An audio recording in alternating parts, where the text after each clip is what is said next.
Buenas tardes, somos estudiantes de la Universidad Autónoma Agraria Antonio Narro. El tema del que nosotros vamos a hablar es acerca de la fertilización carbónica y nitrógeno para eficientar la actividad fotosintética. Los integrantes somos Alexander Adel García Martínez, su servidor, Jorge Abraham Moreno Cerón, Bermúdez Robles Juan Manuel, Víctor Daniel Ángeles Rivas, Juan Manuel Sánchez Soto, Juan Daniel Flores San Vicente y Christopher Giancarlo Medina Sánchez. Hola, ¿qué tal? Buenas tardes, buenos días.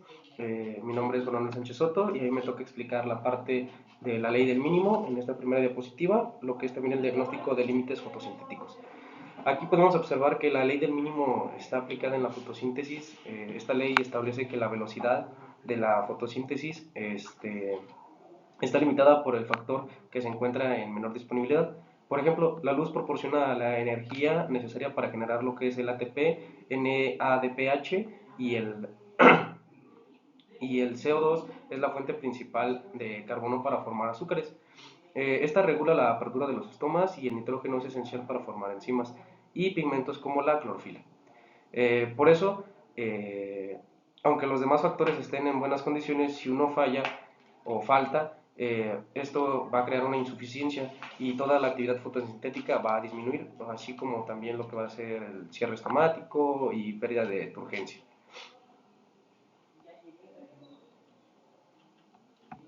Pausa. Y luego le brincamos a la 2, ¿verdad? En esta segunda diapositiva podemos observar el motor de carbono dinámica del ciclo de Kelvin. Este es conocido como el motor de carbono de la fotosíntesis. En este ciclo ocurre principalmente en el estroma del cloroplasto y utiliza lo que es el ATP y el NADPH, que estos son producidos en la fase luminosa. La primera etapa es la carboxilación, donde el CO2 se va a unir a la RVP gracias a la enzima rubisco. Después de esto va a ocurrir lo que es la fase de reducción, en la que se forman las triosas fosfato utilizando lo que es la energía química. Y por último, va a estar lo que es la regeneración, donde la RVP se recicla para que el ciclo continúe. Gracias a este proceso, las plantas transforman lo que es el carbono atmosférico en compuestos orgánicos esenciales para su crecimiento y desarrollo de la mejor manera. ¿Qué tal? Mi nombre es Jorge y voy a hablar sobre el tema del cuello de botella físico y el dilema estomático. Este se compone principalmente de tres partes, siendo el primero la capa estacionaria de aire, el segundo el poro estomático, que como lo menciona aquí, tiene la mayor resistencia física, el tercero es la base líquida intracelular, que como menciona aquí también es mesófilo al cloroplasto. El tema funcional en sí, el gradiente de difusión que dirige a la pérdida de agua es 50 veces mayor que el gradiente para la incorporación de dióxido de carbono. Ahora, a veces maximiza el carbono, pero al mismo tiempo deshidrata la célula. Como dato extra, hablaré sobre el mecanismo de la fertilización carbónica. El CO2 difunde desde la atmósfera hacia el interior de la hoja a través de los poros estomáticos. La fertilización carbónica busca elevar la presión parcial del dióxido de carbono en el ambiente para aumentar la concentración intracelular, lo que estimula la carboxilación y suprime la fotorrespiración en plantas C3. Esto es especialmente efectivo cuando otros factores como la luz no son limitantes. Buenas tardes, mi nombre es Alexander. El tema del que yo les voy a hablar es el motor de nitrógeno e inversión en la infraestructura tilacoidal. Aquí el nitrógeno actúa como un cimiento estructural de aminoácidos, proteínas y clorofilas. Las proteínas integrales del tilacoide organizan la transferencia de electrones, minimizando pérdidas de energía. Sin la cantidad de nitrógeno adecuado, la planta colapsa y la asimilación de dióxido de carbono cae drásticamente por falta de maquinaria fotoquímica. Como tal, el nitrógeno es el constituyente mineral más demandado por la planta, siendo esencial en la estructura de las moléculas de clorofila. Estas clorofilas están embebidas en las membranas de los tilacoides, donde capturan los fotones para iniciar el transporte electrónico. Una deficiencia de nitrógeno reduce directamente la capacidad de captación de luz al provocar clorosis, o como comúnmente lo conocemos como amarillamiento. Bueno, pues muy buenas tardes. Mi nombre es Christopher Giancarlo Medina Sánchez y el día de hoy, el tema que a mí me tocó fue acerca de la sinergia N-Rubisco. El nitrógeno construye la fábrica de carbono. Bueno, esto más que nada se enfoca en la densidad de inversión, que constituye hasta el 40% del total de proteínas solubles en hojas. Por otro lado, tenemos la concentración de sitios, que este abarca a partir de 4 milimoles en el estroma, o es decir, 500 veces mayor que su sustrato, el dióxido de carbono. Por otro lado, tenemos la dependencia fisiológica, que estos son niveles inadecuados de nitrógeno que crean un techo duro en la capacidad de carboxilación, sin importar la abundancia del dióxido de carbono. Bueno, esto más que nada quiere dar a entender que existe una relación directa entre el nitrógeno foliar y la actividad fotosintética, porque el nitrógeno es el componente principal de la enzima rubisco. Más allá de esto, esta enzima puede representar hasta el 40% de la proteína soluble total de la hoja. Un suministro adecuado de nitrógeno potencia la fijación de carbono al aumentar tanto la cantidad de sitios activos de carboxilación como la tasa de regeneración del aceptor RUBP. Buen día, mi nombre es Juan Bermúdez y en esta diapositiva se muestran las curvas de respuesta de la fotosíntesis, más específicamente cómo interactúan la luz y el dióxido de carbono dentro del sistema. Primero, en la gráfica de la izquierda podemos ver la respuesta a la luz. Aquí se observa que a bajas intensidades de luz, fotosíntesis aumenta de forma casi lineal. Esto se debe a que en estas condiciones el factor limitante son los fotones, es decir, la energía luminosa disponible.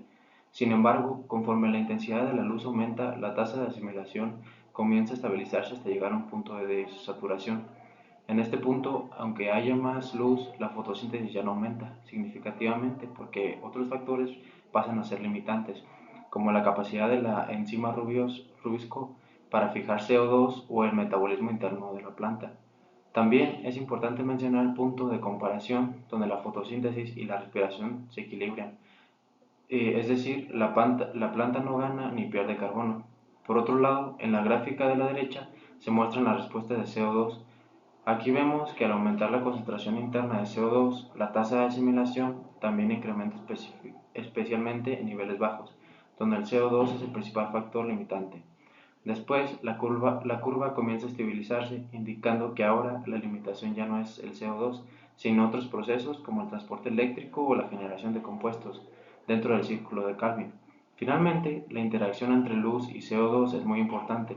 La fertilización carbónica permite que el punto de saturación se desplace hacia arriba, lo que significa que la planta puede aprovechar mayores intensidades de luz de manera más eficiente.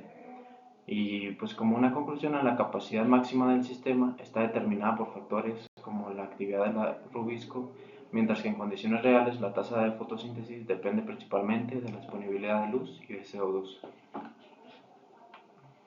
Buenas tardes, mi nombre es Víctor Ángeles Rivas y hoy les voy a hablar sobre la partición de fotoasimilados en una relación de fuente-sumidero. Pues empezamos por las tirosinfosfatos, pero antes de eso quiero explicarles qué son las fotoasimilados. Pues básicamente son producidos por las fuentes de las hojas maduras, en las cuales deben ser asignados y repartidos por sumideros, que básicamente son los frutos, las raíces y los brotes nuevos. El enriquecimiento de CO acelera la tasa de síntesis de sacarosa y almidón. Esto aumenta el gradiente de presión que impulsa la carga del flema y el transporte hacia los órganos de crecimiento. Básicamente, por ejemplo, en la diapositiva vemos las 3-fosfato con el flujo interno de 5 a 6 partes, que en un reenturado para generar ribolosa 1.15 bifosfato, y pues con esto mantiene el ciclo operativo. Y pues también cuenta con una exportación neta y de una sexta parte canalizando el citosol para una síntesis de sacarosa o almacenamiento. Y pues aquí está una imagen representativa de cómo es. Bueno, y continuando con las diapositivas, seguimos con la regulación metabólica de la relación carbono-nitrógeno. Pues básicamente el carbono es como un motor, el cual provee los esqueletos de carbono abundantes, el sustrato de base indispensable para ensamblar los aminoácidos. Y por otra parte está el motor de nitrógeno, el cual provee la maquinaria enzimática esencial, que sería la rubisco, la PEP carbonoxilasa, y pues para continuar carburando el carbono. Después, la planta ajusta su metabolismo según la energía disponible, que sería el carbono y el nitrógeno absorbidos. En condiciones de alta energía, la luz CO2 se estimula enzimas como la glutamina sintesasa para el crecimiento. Por el contrario, bajo estrés o baja energía, el N se almacena en compuestos estables como la asparagina, en la cual es un exceso de nitrógeno sin balance de calcio, de carbono. puede retrasar la maduración y generar follaje excesivo por pocos frutos. Buenas tardes, mi nombre es Daniel y yo les voy a hablar un poco sobre lo de las aplicaciones en invernadero.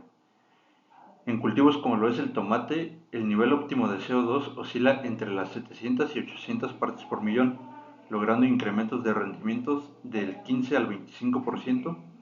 Esta técnica mejora la calidad y precocidad de la cosecha, pero requiere un control estricto, lo que son niveles por encima de 1500 partes por millón pueden ser tóxicos y causar el cierre de estomas por exceso. Por lo antes mencionado, también es preciso mencionar lo de la eficiencia del uso del agua, ya que la eficiencia de esta está relacionado con el CO2 fijado y el agua transpirada.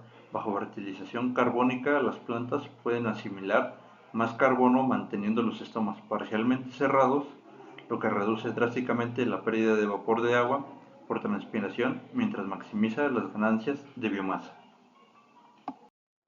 Impacto biológico, conversión a biomasa y rendimiento seco. En este caso daremos de que duplicar el dióxido de carbono atmosférico de 600 a 700 partes por millón puede acelerar el crecimiento en plantas C3 entre un 30 y un 60%. Dado que toda la materia seca producida depende del proceso fotosintético, de la conexión de dióxido de carbono y nitrógeno óptimas asegura el desarrollo vigoroso de tallos, raíces y frutos, expresado el máximo potencial genético del cultivo. Y bueno, ya para finalizar, como contenido de conclusión, tenemos que la sinergia entre el enriquecimiento carbónico y la fertilización nitrogenada es la clave para una agricultura de precisión eficiente.